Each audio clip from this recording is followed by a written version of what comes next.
Hey everybody, how you doing? Hope your NFL Sunday was as great as mine. But I have to mark this NFL Sunday by pointing out one fact. This is the first official NFL Sunday. And I say official NFL Sunday because I don't consider the pandemic season a real NFL Sunday. It was sort of a placeholder.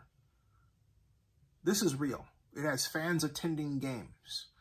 It has stadiums prepped to accept the fans. It has fans using social media to communicate what they're doing at those games. It has full contests full of people who are season ticket holders or fans who simply wanted tickets to the game. This is a different NFL Sunday than 2020 in so many different ways. You didn't have the specter of losing a game or forfeiting it which really didn't happen, but shifting the game because it was canceled because of COVID problems. None of that. No, we're back to a different place. The place we used to be. A place that in 2019 included Oakland. That's right. That was the last full season. We had fans in the stands, and the Raiders were playing, and that was in Oakland. Now, it's officially, as of Monday night, in Las Vegas. And no, this is not to criticize Las Vegas at all. Those days are good, long done. And in fact, I never really did it.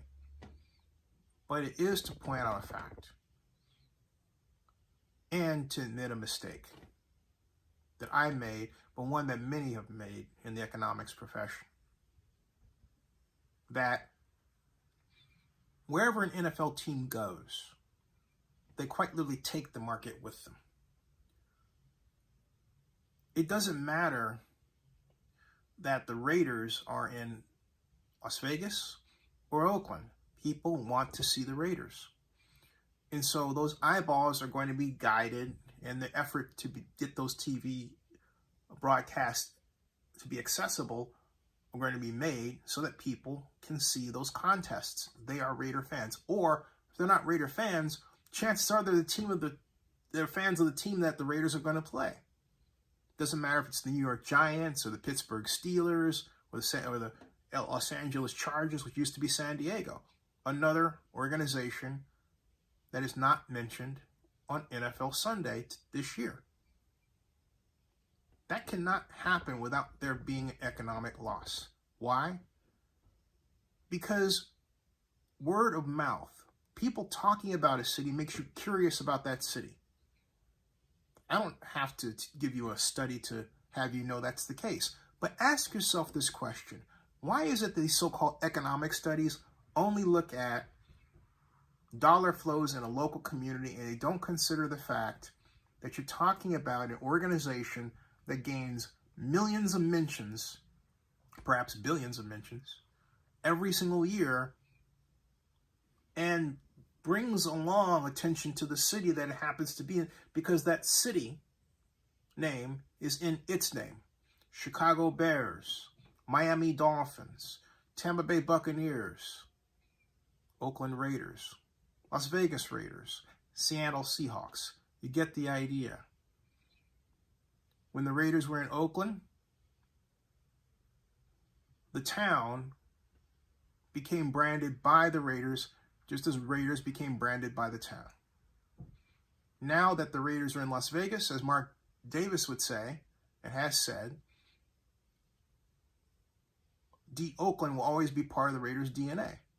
Well, that also means now that part of Oakland's DNA is in Las Vegas, but guess who wins? Las Vegas.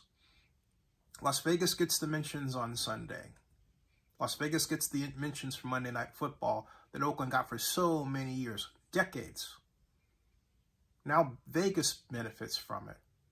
If it is true that hosting a Super Bowl means $25 million in free advertising for the city that does so, then what is the value of an NFL team to a city from a marketing standpoint? It's got to be quite more substantial than that. And if you think about it, it's got to be well into the billions. But what people look at is, well, it's only 10 games and you're only employing 2,000 people. It's more than that. Each NFL team is a local exporter of the culture of that city.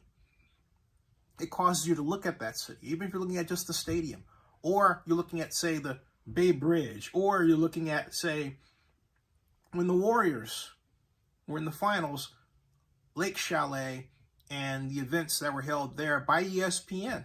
Remember that? Okay? All of this has an impact on a city.